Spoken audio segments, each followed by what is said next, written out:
Everyone on Platform 6 believed Nora Hale had tried to steal a luxury cabin. They had seen Damien Voss take the ticket from her hand. They had heard him call it an employee discount. They had watched a porter drag her suitcase away from the sleeper carriage while guests in evening clothes stepped around it. Even Nora's silence seemed to confirm his accusation. She did not reach for the ticket when Damien tore it. She collected both halves and studied the tiny characters near the lower edge.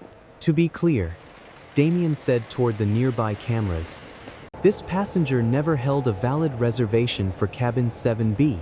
Nora looked past him at the gate scanner.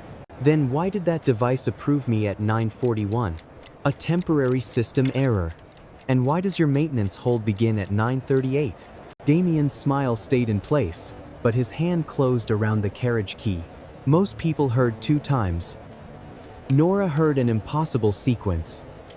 A ticket could not be accepted 3 minutes after it had supposedly been cancelled, unless one of those records had been altered. That did not explain the prepared bed inside a cabin listed as broken, or the man beside the carriage holding a cash receipt for the same room. Then an older woman lifted her phone. "My confirmation also says 7B. The photographers turned. Damien ordered boarding to continue and warned Nora that delaying the anniversary train could cost her far more than a missed trip. Above them, the gold clock moved toward 10:20 p.m. when the final manifest would lock. The crowd thought Nora was fighting for a bed. They did not yet understand that someone was about to send a night train out with a passenger list that could no longer be trusted. 42 minutes earlier, Nora had entered Grand Central Concourse with enough time to buy coffee and called the man waiting for her in Bellwether. Professor Adrian Cole answered on the 4th ring. "You're not working," he said instead of hello. "I'm standing beneath a departure board with a suitcase." "That proves nothing." Nora smiled. "My laptop is at home." "A second laptop?" "At home too. Then retirement has already improved my life." His retirement luncheon was scheduled for noon the next day. Former students were traveling from 3 cities to fill the railway museum where he had taught evening classes after leaving operations work. Nora had almost declined. She had used most of her vacation days covering overnight system tests. At 6:14 that evening, an approved last-minute inventory release had appeared in the railway's booking system, and she had taken cabin 7B even though the sleeper fare cost more than she normally allowed herself. Adrian had not argued when she hesitated. He had only said, "Some departures matter because of where the train goes. Others matter because you finally decide to get on." He had given Nora her first professional reference 10 years earlier, when 3 employers had dismissed her as careful but inexperienced. Missing his retirement luncheon would feel less like losing a meal and more like failing to return something she had carried for a decade. "I'll be there," she promised. Then stopped checking the ticket. Nora looked down at the cream paper in her hand. "I checked it once. You sent me a photograph of it. That was backup. You sent it twice." The second image included the confirmation number. Adrian laughed. "Enjoy your holiday, Hale." The call ended at 9:09. Nora slipped the phone into her coat and examined the ticket one final time, not the large cabin number or decorative border, but the small printer identifier in the lower right corner. K1403. The code meant nothing to most travelers. To Nora, small identifiers were habits of accountability. Machines left signatures, even when people preferred they did not. She photographed the ticket, then saved a screenshot of the confirmation email. Her friends teased her for documenting parking receipts, parcel labels, and hotel confirmations. Nora had learned that ordinary details became important when someone insisted they had never existed. Platform 6 opened at 9:24. The anniversary night service drew more attention than a normal departure. A brass quartet played near the entrance. Reporters gathered beneath banners celebrating 50 years of the Silver Meridian route. Sponsors wore dark suits and polished badges. Passengers with premium invitations were escorted past velvet ropes toward the blue and gold sleeper cars. Nora wore a charcoal sweater, black trousers, and the same plain coat she used for late shifts. Her suitcase had one scratched corner and a paper tag with her name written by hand. At the gate, The scanner flashed green. Cabin 7B accepted. The device showed 9:41 p.m. Nora glanced at the large station clock. 9:48分. She looked back at the scanner. 7 minutes was too large for a decorative clock, and too consistent for a flicker. She took a photograph that caught both the green acceptance screen and the station clock beyond it. The gate attendant barely noticed. "Car 3, he said. "Second corridor." Nora thanked him and walked toward the sleeper carriage. A young attendant in a navy uniform stood at the steps checking names against a tablet. Her badge read Iris Bell. When Nora gave her cabin number, Iris's thumb stopped above the screen. 7B? Yes. Iris looked toward the open carriage door, then toward a man farther down the platform. He wore a midnight blue service jacket and a silver badge marked Premium Operations. "That cabin may have a maintenance restriction," Iris said. "May?" The status was updated. "When?" Iris lowered her voice. "You'll need to speak with Mr. Voss." Through the carriage window, Nora could see cabin 7B. The bed had been turned down. A folded robe rested at the foot. The reading lamp glowed beside a sealed bottle of water. Nothing suggested a plumbing failure, electrical fault, or cleaning hold. A porter entered, placed a silver welcome tray on the table, and left. Nora looked back at Iris. "What exactly is under maintenance?" "I don't have the engineering note. Can you print the current manifest entry?" Iris's unease sharpened. "We're not printing another copy until final lock." "Why not?" Mr. Voss's instruction. A chime sounded over the platform. "Final manifest lock in 29 minutes. Nora opened her confirmation email. For 1 second, cabin 7B appeared beneath her name. Then the screen refreshed.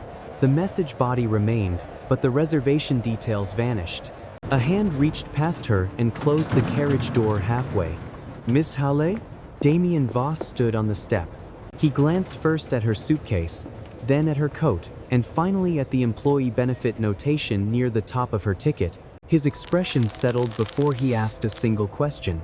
"I understand there is a problem with your fare." Damien took Nora's ticket without asking permission.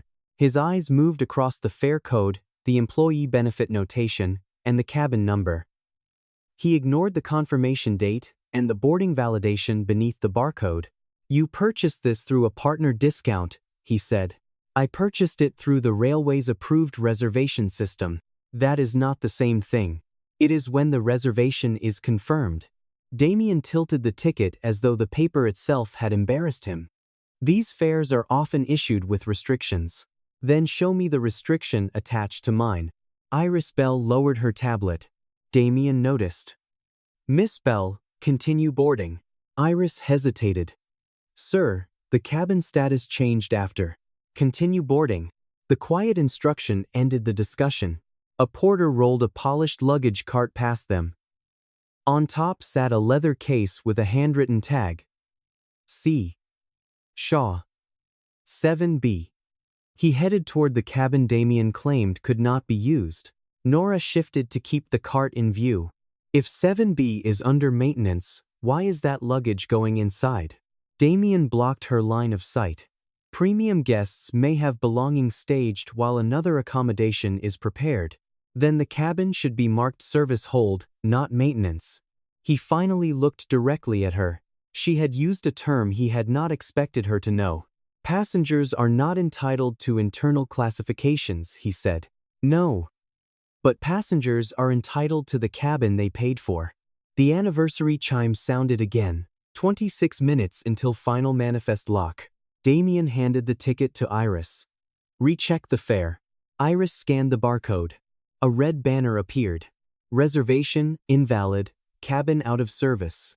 On the lower edge of Iris's screen, beneath the red warning, Nora caught a second line before the tablet tilted away. "MDT pending. No fault code." A real maintenance closure required a reason code, an assigned technician, and an estimated release time. This one had none of them. It was not a repair record. It was a label waiting for someone to make it look official. Nora leaned closer.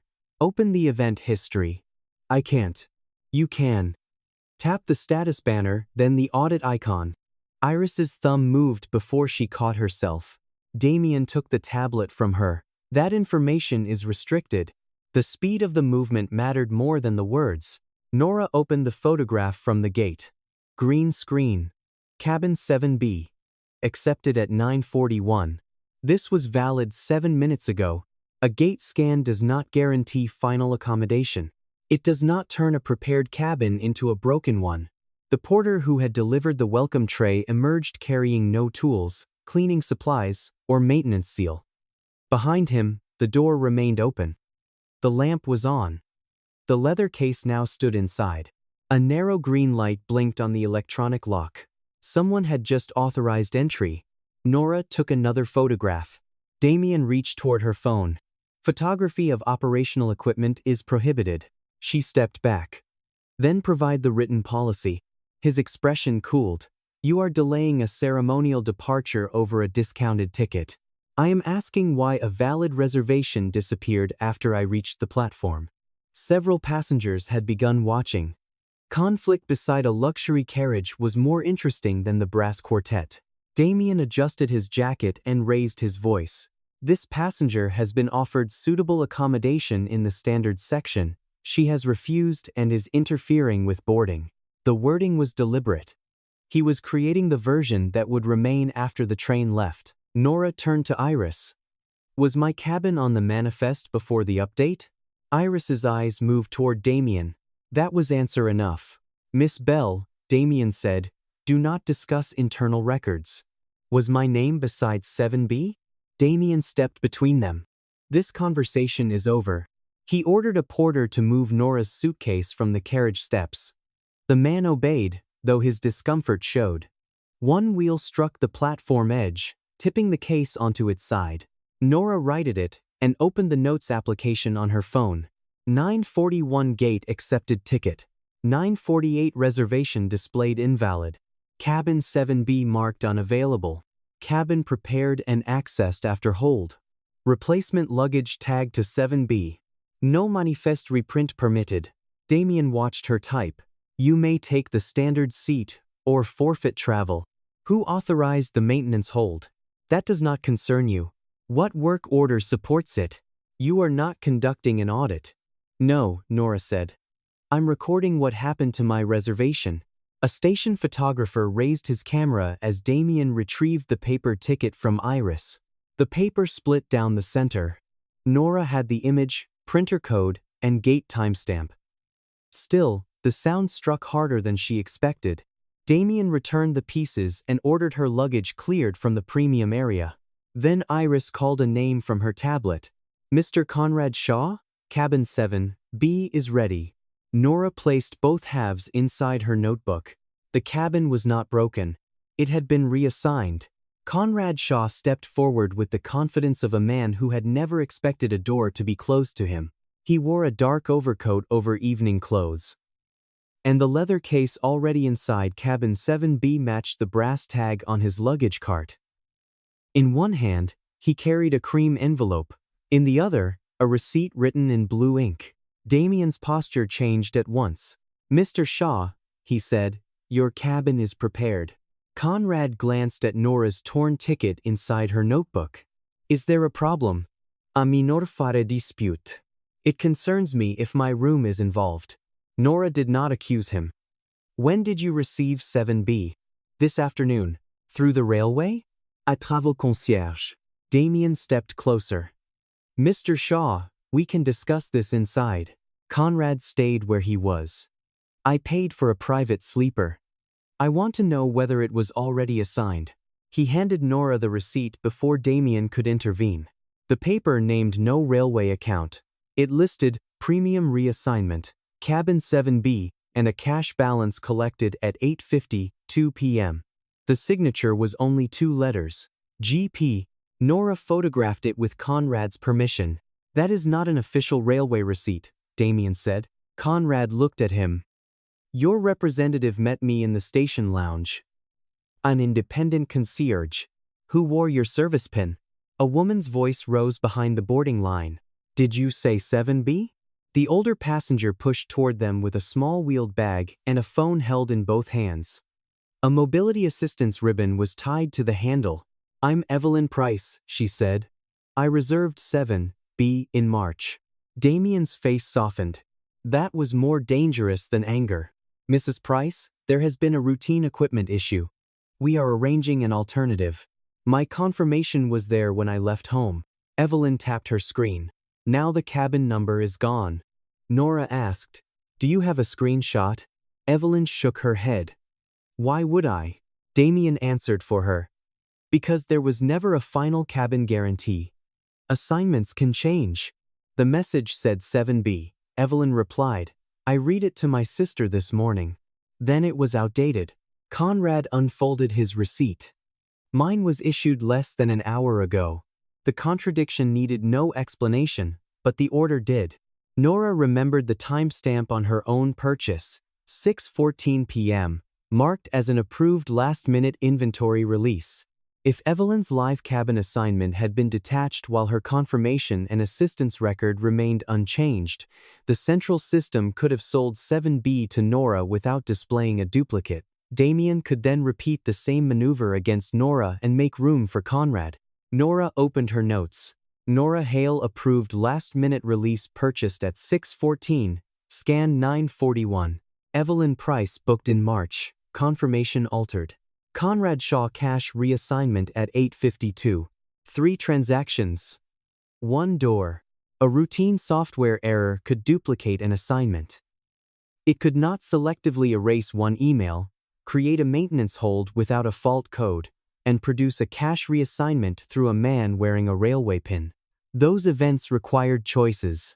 Nora stopped thinking about cabin 7B as something she needed returned. The cabin was now a point where several records crossed. If she followed each one back to its source, Damien would have to explain more than a torn ticket. She started a second list. Receipt signature. Lounge meeting. Altered confirmation. Manifest versions. The platform announcement gave them 22 minutes before final manifest lock. Damien checked the clock and changed tactics. "Mrs. Price. Cabin 5A has become available. It is closer to the dining car and requires less walking." Evelyn tightened her grip on the phone. Nora looked toward the carriage map. Cabin 5A was larger than 7B. "Will her original record still show 7B?" Nora asked. Damien ignored her. "We can move your luggage immediately, Mrs. Price. There is no reason for you to become involved in someone else's dispute. I have a medical appointment at 8 tomorrow morning," Evelyn said. "Then 5A is the sensible choice." Conrad frowned. "What happens to her first reservation?" "It is being corrected." "Corrected into what?" Nora asked. Damien turned to her. "You have been offered transport. Refusing it does not entitle you to interrogate other guests." A station host approached with anniversary champagne. Damien placed one glass in Evelyn's hand, as if hospitality could settle the matter. "Please allow Miss Bell to escort you aboard." Iris stood by the carriage steps and reached for Evelyn's suitcase. Evelyn looked at Nora. For a moment, Nora thought she would refuse. Instead, she lowered her phone. "I cannot miss this train." Nora nodded. "I understand." The answer seemed to trouble Evelyn more than an accusation. Iris led her toward car 2 rather than car 3. As they passed, Evelyn whispered, "The email did not just change." Nora turned. "It disappeared after I showed it at the lounge." Before Nora could ask more, Damien closed the velvet rope between them. Conrad watched Evelyn board. "I did not know the cabin belonged to anyone else." "I believe you," Nora said. "There is no evidence that it did," Damien replied. Nora displayed Conrad's receipt beside the photograph of her accepted ticket, then print the current and previous manifests. Damien's eyes moved toward Iris. She had paused halfway up the steps. Conrad noticed her tablet. "What was 7B listed as before I paid?" he asked. Iris did not answer. Damien did. "Maintenance." Conrad looked through the window at the turned-down bed, his leather case, and the welcome tray. "Then why was I charged cash to sleep in a broken room?" A nearby photographer raised his camera. Damien stepped in front of Conrad and lowered his voice. "Board now, Mr. Shaw, and this inconvenience ends here." Conrad folded the receipt along its original crease. "No," he said. "Now it begins." Nora placed Conrad's receipt beside the photograph of her ticket on a closed luggage cart. "Look at the times," she said. Damien did not. He kept his attention on the photographer, the boarding line, and the station hosts trying to preserve the anniversary atmosphere. Every second spent controlling the audience was a second not spent answering her. Conrad leaned over the images. "Your ticket was accepted at 9:41, he said. "Mine was sold at 8:50. Too. And the cabin hold was entered at 9:38, Nora replied. Damien folded his arms. "You are reading partial information without context. Then provide the context. The system can process updates out of order. Not this way." That answer drew his eyes back to her. Nora enlarged the photograph from Iris's tablet. The red invalid banner remained clear, along with the smaller line beneath it, MNT, pending, no fault code. "A maintenance hold can be drafted before it becomes active," Damien said. "Yes. But if it was still pending when your tablet showed it at 9:48, it could not have invalidated a gate scan the device recorded at 9:41. You have no authority to interpret that screen." "I have 10 years of experience interpreting screens built from the same reservation architecture." The reporters stopped speaking. Two station hosts lowered their champagne trays and watched.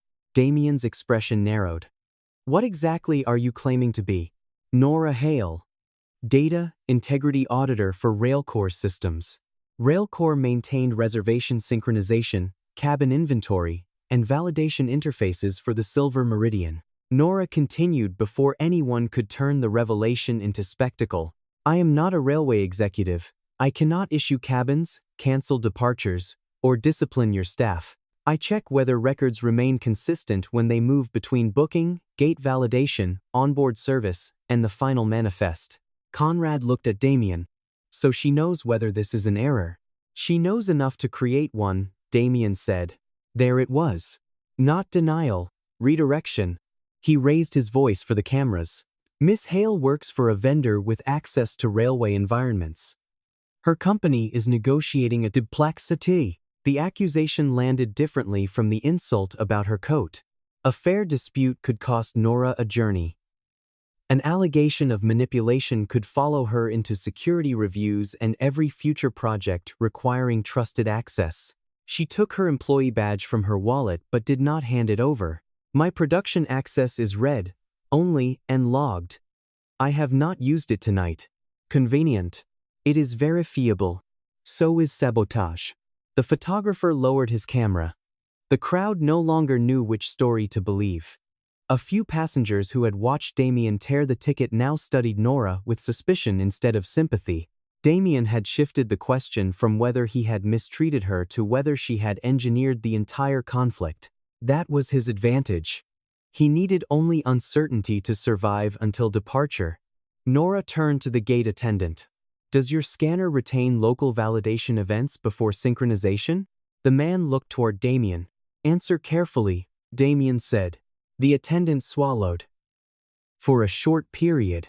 Can you display the last successful scan for cabin 7B without opening the central reservation record?" He glanced at the device.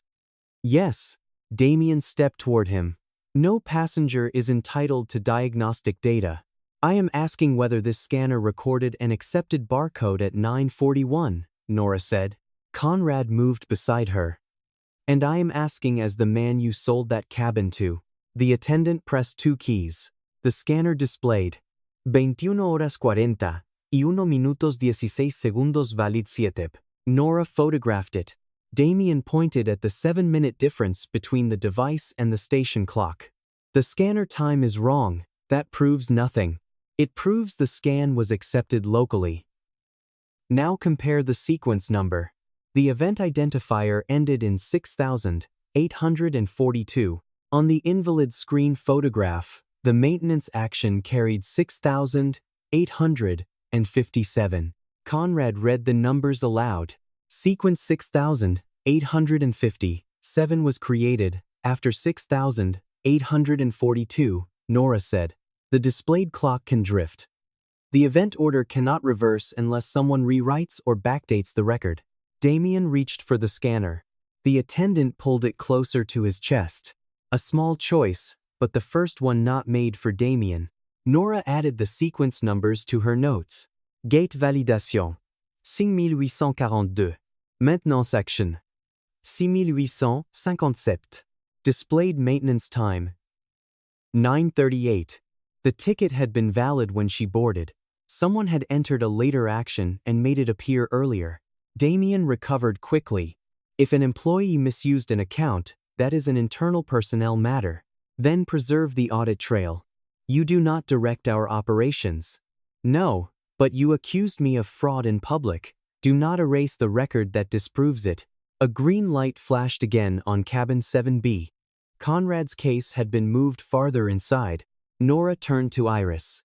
Electronic locks record credential type and access time, correct? Iris nodded before Damien could stop her.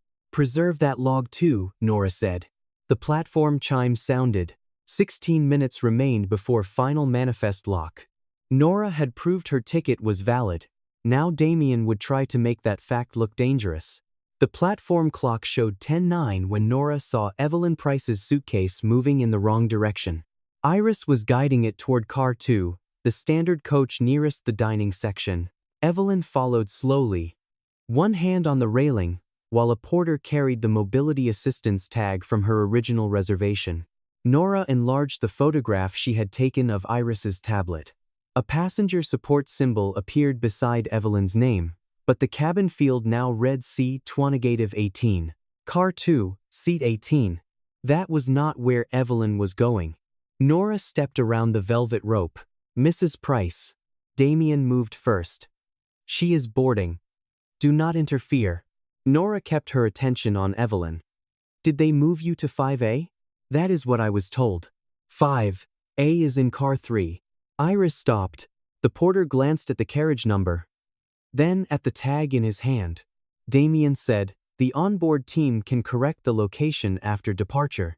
The manifest says she is in car 2, Nora replied. That is a temporary record. She requires mobility assistance. Evelyn stiffened. How do you know? Nora pointed to the blue ribbon on her suitcase. Because the railway marked it. The significance reached Iris first. If there is an evacuation, she said quietly. The response list pulls from the final manifest. Damien dismissed the concern. There is no emergency. There does not have to be one for the record to be wrong. A boarding supervisor nearby looked up from his clipboard. Nora continued, if Mrs. Price needs help, the crew will search car 2. If she is sleeping in 5A, they will search the wrong coach. Evelyn looked toward car 3. The larger cabin no longer sounded like an upgrade. Conrad stepped beside Nora. Where am I listed? Damien did not answer. Iris checked the tablet, then hesitated. Mr. Shaw, Damien said, your accommodation is confirmed. That was not my question. An announcement warned that final manifest lock would occur in 11 minutes. All onboard personnel were instructed to complete location verification. Location, not merely ticket status.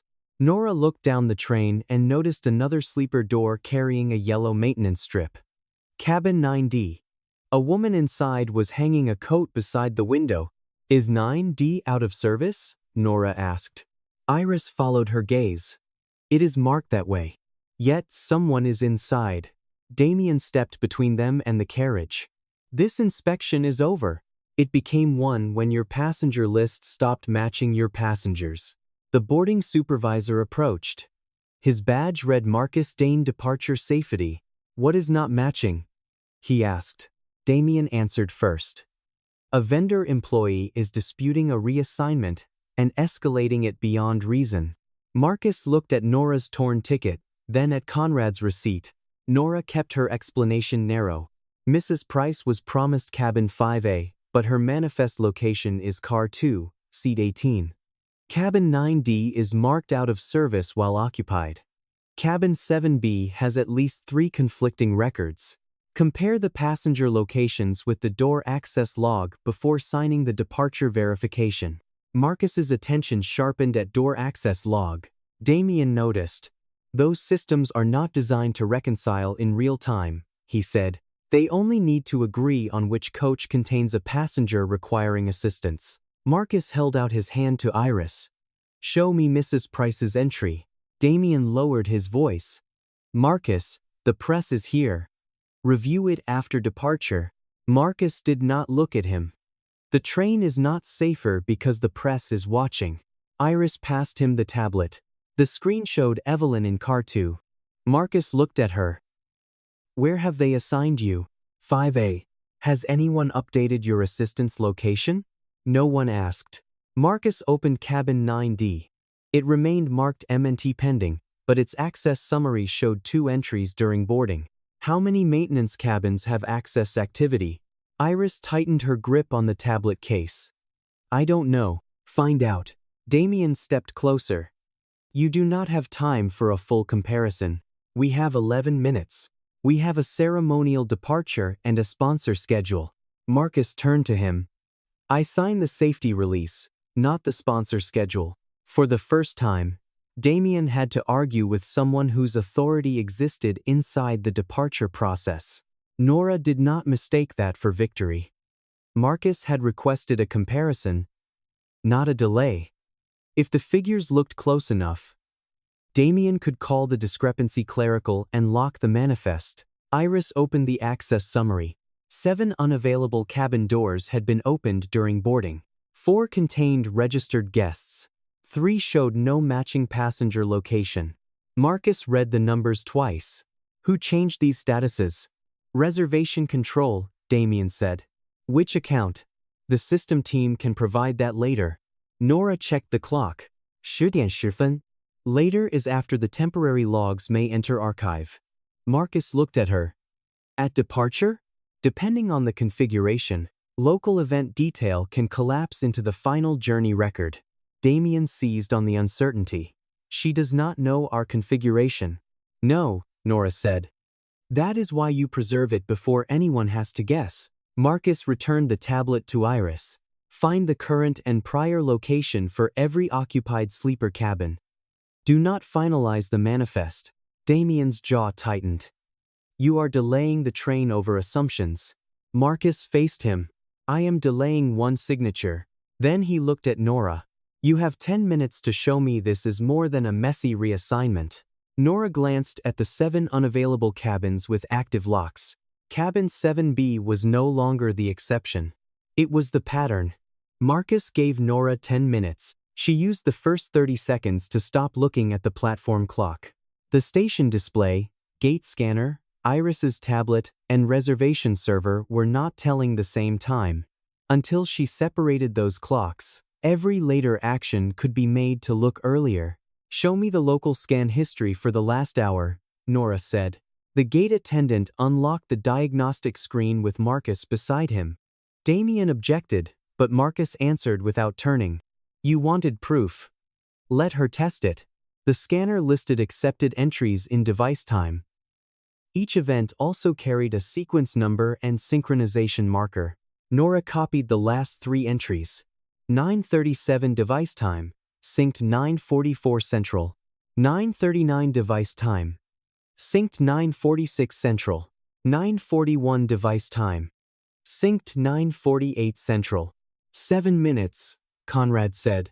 Yes, Damien seized on it. The gate clock is wrong. We established that. No. We established that it is consistently slow. That makes it useful. A drifting clock created uncertainty. A fixed offset created a conversion. Nora pointed to her accepted scan at device time 9:41. In central time, it occurred at 9:48. The maintenance action displayed 9:38, but its synchronization marker showed 9:50. Marcus leaned closer. So the hold was not entered before she arrived. It was entered 2 minutes after my valid scan, Nora said. Then someone wrote the displayed time backward. Iris brought Marcus the comparison he had requested. 7 cabins marked unavailable had door activity. Beside each was an action code beginning with the same characters. Hidizasete. Open the change detail for 7B, Nora said. The screen showed an operator account. Lord. Ops. Damien spoke immediately. A routine reservation, control account. Assigned to whom? Marcus asked. Lena Ward, Evening Systems Coordinator. The action was not a standard maintenance closure. It used an old compatibility function designed for disruptions when cabin data failed to synchronize. The operator had to enter the visible time manually. You can backdate the display field, Nora said. Iris frowned. Why would the system allow that? If a cabin becomes unavailable while terminals are offline, staff can later enter when the fault began. Marcus understood. Someone is using a recovery tool to make later changes look earlier. Or an employee mistyped, Damien said. 7 times? Conrad asked. Nora searched the current journey history for R17M. The tablet returned 9 results. 2 had already disappeared from the active sleeper view. 1 cabin had been taken from a discounted university fare. Another had been booked with a disability companion voucher. The selected passengers were not random. Each had paid less than the visible premium rate. Damien was not waiting for empty cabins. He was choosing passengers he believed could be moved without consequence. Marcus checked the clock. 6 minutes. Search prior journeys by action code, Nora said. The tablet only holds recent summaries, Iris replied. Use reservation control. Damien blocked the staff door. No one is opening historical records for a vendor employee. Nora looked at Marcus. You do not need to give me access. Ask Lena Ward to run the search. Damien answered too quickly. Historical logs archive after departure. Marcus looked at him. You knew that without checking. It is part of operations. Maybe, but Damien had revealed more familiarity with the data lifecycle than his role required. Marcus raised his radio. Reservation control. Preserve all R17M activity for Journey 804. Static answered, then a woman's voice. Journey 804 archive is automatic. We cannot suspend it from this terminal. Lena Ward? Marcus asked. Yes. Run R17. M across the last 6 weeks. A pause. That search requires authorization. I am authorizing it for departure verification. The terminal printer inside the reservation office began to move. At the same moment, a small amber indicator blinked beneath the gate printer's tray, then went dark. Iris glanced at it before collecting the pages. Iris collected the pages. Iris sorted the pages by journey number. 3 entries involved the same carriage position on different dates. Each began as a valid reservation, changed to maintenance, and ended with a passenger added at the station. The replacement fare was absent from the normal payment column. Where would the money appear? Marcus asked. It would not, Nora said. Not if the sale happened outside the booking system. Conrad unfolded his handwritten receipt. The initials GP now belonged beside the codes on the pages. Evelyn had returned from Car 2. Was mine one of them? Iris found her name. Her original cabin 7B assignment had been detached at 5:57 p.m. through R17M, and the passenger notification flag had been suppressed. At 6:14, the central inventory treated the cabin as available and issued Nora's reservation through the approved booking system. The assistant's roster had not synchronized, so it still carried Evelyn beside 7B. At 9:50, the same recovery function removed Nora 2 minutes after her valid scan. The first page listed 12 manual inventory exceptions. By the 4th, the count had reached 41 across 9 night departures. Every entry fell between gate validation and manifest lock. Many involved promotional, employee, senior, or voucher fares. Most were followed by an onboard reassignment or late cash upgrade. Several carried no-fault code. Conrad read the final column. These all produced replacement passengers. Not replacements, Nora said. Resales. Marcus's radio crackled. Archive sequence has started, Lena said. Detailed local events will compress in 4 minutes. Damien pointed at the pages. An exception pattern does not prove misconduct. Railcore has known synchronization issues.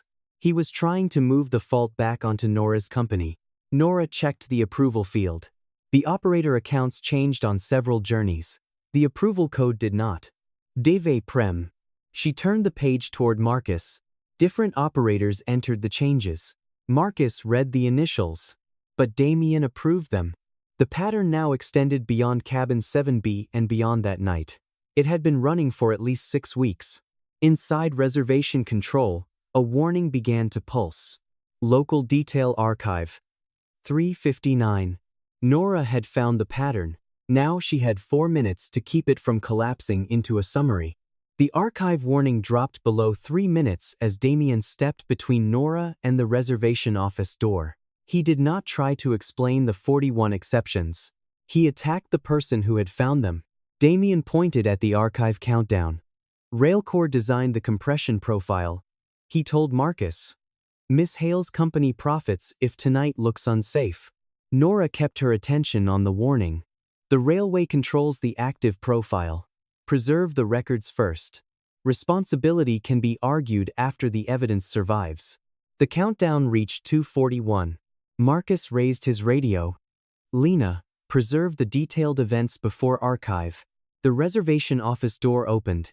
Lena Ward emerged carrying a tablet and wearing a gray systems jacket. She looked younger than Nora expected, perhaps 27, with her hair pulled tightly away from a face trained not to reveal alarm.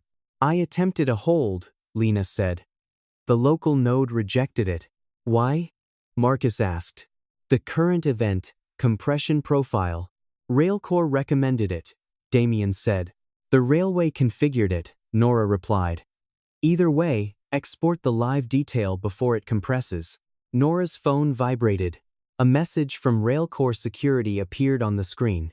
Access review initiated. Do not attempt production login. Contact your supervisor immediately. Damien had already reported her. Beneath the security notice sat a missed call from Adrian. His retirement luncheon began in less than 14 hours. The accusation was no longer limited to the platform. By morning, it could sit in a compliance file beside her name. For the first time, Nora understood she might reach neither Bellwether nor the job she had planned to return to. Marcus looked at Lena's tablet. Can you export the active event detail? Not without elevated authorization. Whose? Lena's eyes moved briefly toward Damien. He answered. Premium operations approval is required when export may expose passenger data. Nora remembered the approval code on every exception. Davy Prem. Your approval, she said, for legitimate operational exports and manual cabin exceptions. Damien turned to the cameras. She is reading internal codes she should never have seen. You printed them after you demanded unauthorized access. Marcus interrupted. Enough. Lena, did Miss Hale access the system tonight? Lena paused for half a beat. No confirmed production login, she said.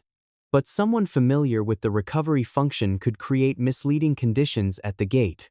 It was carefully phrased. She did not accuse Nora directly. She left the accusation available. Damien took it. An experienced auditor would know exactly how to exploit R17 rollback behavior. Nora looked at him. The function displayed on the printout was R17M. No one had called it rollback behavior. The public interface labeled it only as a compatibility action. The internal recovery manual used the word rollback. Damien had just named documentation outside his stated role. Nora wrote the phrase in her notes. R17 rollback behavior, Damien's wording. He saw her type and lowered his voice. You should be thinking about your job. I am. Then stop before your employer decides you engineered this. The archive counter reached 112. Marcus faced Lena. Who entered the 7B change? My account. Did you make the decision? I processed a service instruction. From whom? Damien answered for her. From Premium Operations, based on a cabin status report. Marcus did not look away from Lena. Did you receive a fault report? Lena's fingers tightened around the tablet. I received an instruction. That was not my question. The anniversary music stopped mid-song. A station host announced a temporary boarding pause without explaining why. The passengers who had treated Nora as an inconvenience were now watching her as a possible saboteur. Conrad stepped nearer to the luggage cart but said nothing. Evelyn held her altered confirmation against her chest. Iris remained by the carriage steps, one hand inside the pocket of her uniform. Damien noticed all three of them hesitating. He raised his voice again. "We have disputed records, a vendor employee interpreting her own company's system, and hundreds of passengers waiting. If we miss the departure window, all of them suffer." The crowd shifted with the argument. Delay was visible. Data manipulation was not. Marcus checked the platform clock. "I will hold my signature for 8 more minutes," he said.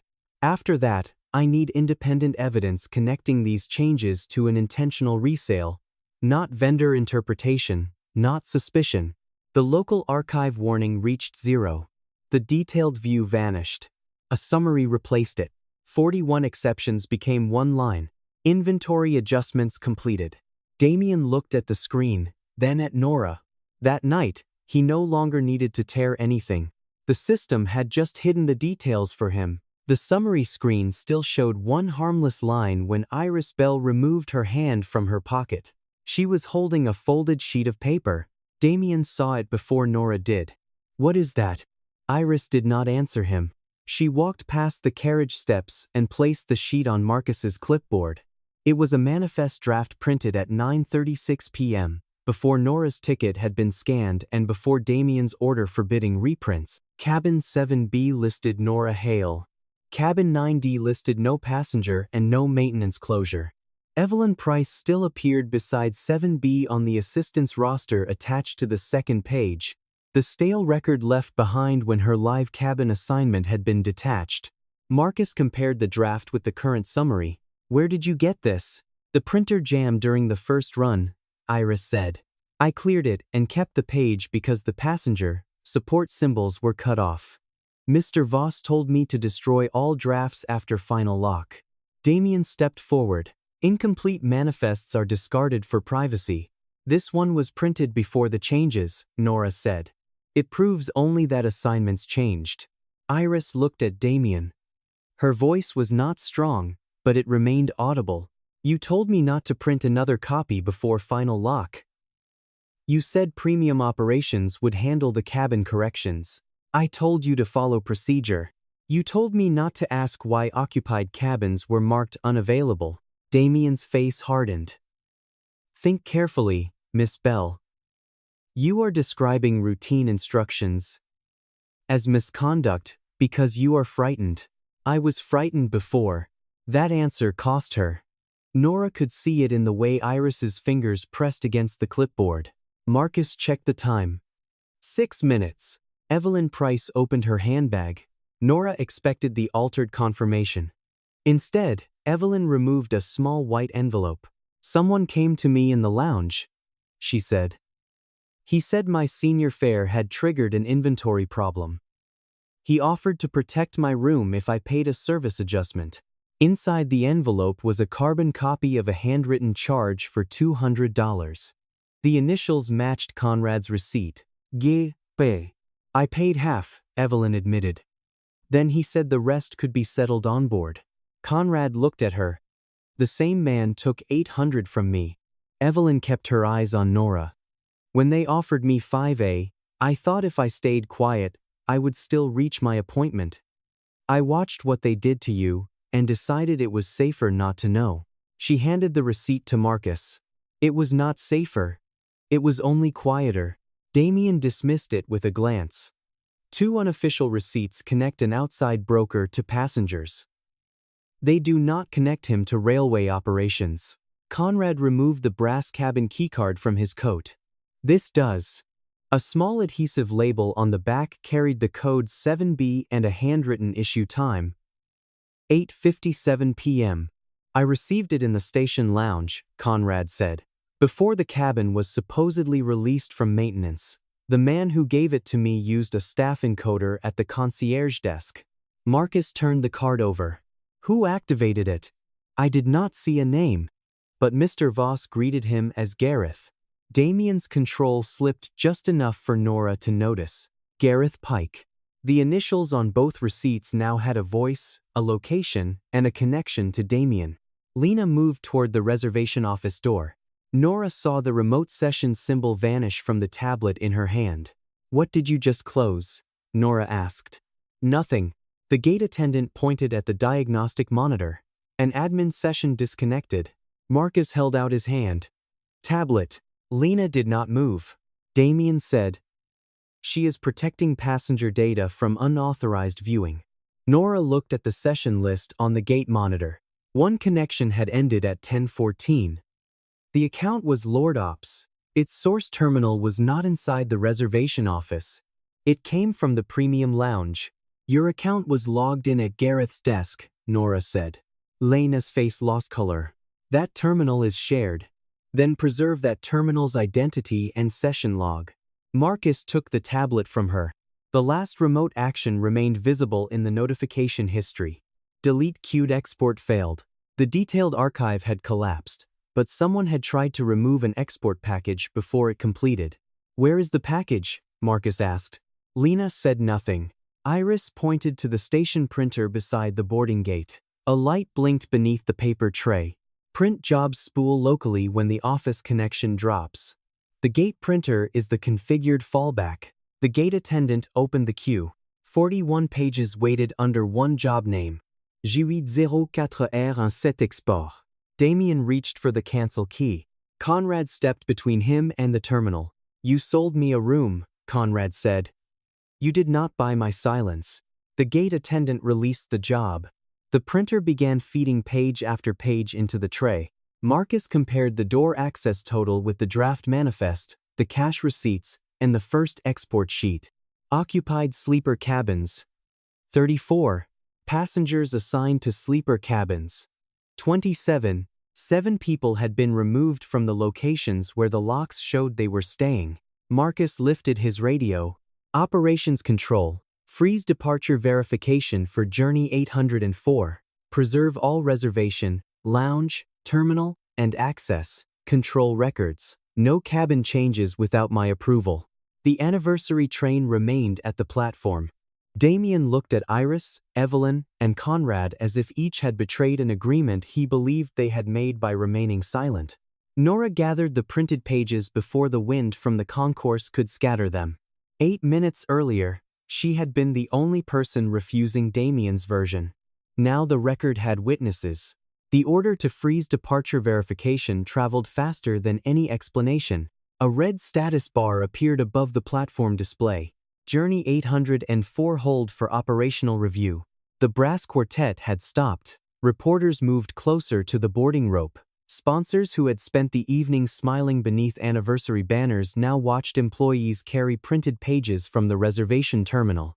Damien Voss stepped into the center of the platform before Marcus could speak. "This is an unnecessary disruption caused by a vendor employee with a personal grievance," he announced. "No passenger is in danger. No cabin has been illegally occupied. We are dealing with routine reassignment errors created by a known synchronization issue." He pointed toward Nora's torn ticket. Miss Hale was offered equivalent transportation. Instead, she used internal knowledge to provoke confusion, involve other guests, and delay a compliant departure. The lie was cleaner than the truth. It reduced 41 exceptions, 2 cash receipts, an altered manifest, and 7 missing passenger locations to 1 angry woman refusing a seat. Several sponsors turned toward Nora. Damien continued. "The railway will review the matter after departure. For now, allow our staff to restore order." Marcus lifted his radio. "Departure remains frozen. You do not have cause to hold hundreds of people," Damien said. "I have 7 occupied sleeper cabins with no matching passenger location. A temporary manifest issue. I have cash reassignment receipts issued outside the reservation system. An outside broker's misconduct. I have a remote session from the premium lounge using Lena Ward's account." "Then investigate Lena." The speed of the answer made Lena look at him. Damien did not return her gaze. Nora understood what he was doing. The moment denial became impossible, He was shrinking the conspiracy. Gareth had taken the money. Lena had misused the account. Damien had merely trusted the wrong people. Marcus placed the export pages on the luggage cart. "Nora," he said, "show me the chain. No assumptions." She arranged the evidence by time instead of by person. 5:57. Evelyn Price's March reservation is detached from cabin 7B, and the passenger notice is suppressed. Iris placed the historical export beside the manifest draft. 6:14. The central system releases the cabin and sells it to me through the approved last-minute inventory. 8:52. Conrad Shaw pays Gareth Pike for cabin 7B. Conrad placed his receipt beside the export. 8:57. Gareth issues a keycard from the premium lounge encoder. Marcus set the card beside the receipt. 9:36. Iris prints the draft manifest. It lists me in the live cabin record, while the stale assistance roster still lists Mrs. Price beside 7B. Iris unfolded the original draft. 9:48 Central Time. The gate accepts my ticket. Event sequence 6,842. The gate attendant displayed the local record. 9:50. Lena's account creates the maintenance action using R17M. Event sequence 6,857. The visible time is manually entered as 9:38, making the later action appear earlier. Damien cut in. That interpretation depends on Railcorps' design. The event order does not. Nora placed the two halves of her ticket beneath the scanner photograph. The printer identifier K1403 remained visible across the torn edge. The ticket came from an authorized machine, and the gate accepted it. Evelyn's cabin had first been wrongfully detached, then legitimately sold to me by the booking system. Gareth sold it off-book to Conrad while my reservation still existed, and my record was removed only after I arrived. She turned to the next export page. The same sequence appears across 9 night departures. Discounted, senior, voucher, and employee fares are removed between gate validation and manifest lock. The cabins are marked unavailable. New passengers appear without payment in the railway system. Damien looked toward the cameras. Patterns are not proof of my involvement. Nora tapped the approval column. Every journey uses different operator accounts. Every approval ends with DV Prem. Premium Operations is a department. Marcus asked, "Who controls that approval token?" Damien answered carefully, "Several managers." The gate attendant checked the authorization directory. "One active holder," he said. Damien Voss. A murmur passed through the boarding line. Damien changed direction again. "Approval does not mean I knew how the cabins were being sold." Lena processed the changes. Gareth collected the money. Lena stared at him. "You told me the cabins were no-shows." Damien kept his voice measured. "You were responsible for confirming that. You sent the cabin numbers. I sent operational requests. You told me to use rollback because normal cancellation would notify the passengers." No one needed Nora to explain the sentence. Damien's face tightened. "You are protecting yourself." Lena's eyes moved to the export pages. "I am trying to." Marcus asked, "Did he instruct you to suppress notifications?" Lena looked toward the reservation office, then at the cameras. "Yes." Damien turned on her. "And you accepted cash from Gareth." "I never met Gareth." "Your account was active at his terminal. Because you told me to leave the premium lounge terminal authorized during boarding." The data had opened the trap. Now the people Damien had treated as tools were choosing whether to remain inside it. Evelyn Price stepped forward. "He offered me 5A if I stopped asking about 7B, she said. "I nearly accepted because I needed to reach my appointment. I watched him humiliate Miss Hale and told myself it was not my concern." She handed Marcus the second receipt. "It became my concern when I realized silence was part of the price." Conrad placed the keycard on top of it. "I paid for comfort," he said, "not for the right to remove another passenger." Iris stood beside the manifest draft. Mr. Voss told us never to print before final lock because passengers became difficult when they saw the earlier cabin assignments. Damien looked from one witness to the next. You all benefited from adjustments when they suited you. Nora answered him. That is why the system worked. You made each person believe silence protected something they needed. Damien had no prepared response. Marcus reviewed the final comparison. 34 occupied sleeper cabins. 27 matching passenger locations. 7 records requiring correction. He raised the radio. Journey 804 will not depart until every occupied cabin matches an identified passenger, every assistance location is verified, and all reservation and access logs are preserved. Damien moved toward him. You will destroy the anniversary schedule. I am protecting the departure you were prepared to certify. The reporters captured the sentence. Nora could have demanded Damien be removed in front of the crowd. She could have asked for the train to be cancelled and the ceremony dismantled. Instead, she gave Marcus a list.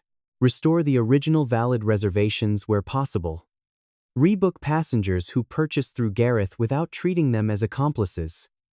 Preserve the current manifest and every prior version. Lock all manual cabin changes behind dual authorization. Marcus read it. And your cabin? Resolve it under the same rules as everyone else. That answer ended Damien's last argument. Nora was not trying to seize privilege. She was making the record tell the truth. Marcus issued the operational hold. The doors remained open. Since Nora had reached platform 6, the train had demanded that passengers fit the record. Now the record had to fit the people. The Silver Meridian left platform 6 at 11:07 p.m. 27 minutes late. Every occupied sleeper cabin had been matched to a passenger. Evelyn Price was restored to cabin 7B because her March reservation was the earliest valid claim. Conrad Shaw accepted cabin 5A after the railway documented his payment and promised a full refund of the cash surcharge. Nora was assigned a private berth in car 4 under the same verification process applied to everyone else. No one called it an upgrade. Before boarding, Evelyn found Nora beside the luggage cart. I watched because silence protected my seat, she said. I am sorry. Nora accepted the apology without making it easy or cruel. Marcus signed the departure release only after the final manifest, assistance roster, and door access totals agreed. Damien Voss did not return to the carriage steps. Premium Operations removed his credentials before the train moved, and station security escorted him to an interview room. Lena Ward surrendered her tablet and remained for questioning. Gareth Pike's lounge and staff encoder access were cancelled, and station security flagged his credentials before he could leave the concourse. The anniversary banners stayed in place. The celebration did not. By morning, Railcorp and the railway had opened a joint audit covering 9 night departures. 41 manual cabin exceptions were placed under review. Cash charges linked to Gareth were refunded, and passengers who had been moved were contacted directly instead of being told to submit another complaint. Within 2 weeks, the audit confirmed that Damien had approved the 41 manipulations and ordered passenger notifications suppressed. The railway dismissed him and referred the off-system cash records to fraud investigators. Gareth was barred from the station, and the encoder, receipt, and lounge session evidence was transferred with the case. Lena faced discipline for using the recovery function and suppressing notifications, though her cooperation was recorded. Iris was not praised for keeping the draft manifest. She was asked why fear had kept her quiet until the last minutes. She answered honestly, that mattered more than praise. New controls followed over the next month. Manual cabin holds required 2 approvals. Passengers received immediate notices whenever a cabin status changed. A maintenance closure could not be completed without a fault code, technician assignment, and recorded reason. Sleeper access totals were automatically compared with the final manifest before departure certification. Nora did not receive a promotion. For 3 days, Railcorp security reviewed every production action connected to her account. The company cleared her of unauthorized access, then asked her to help test the new controls. She agreed on one condition: The review would include passenger notifications, not only internal logs.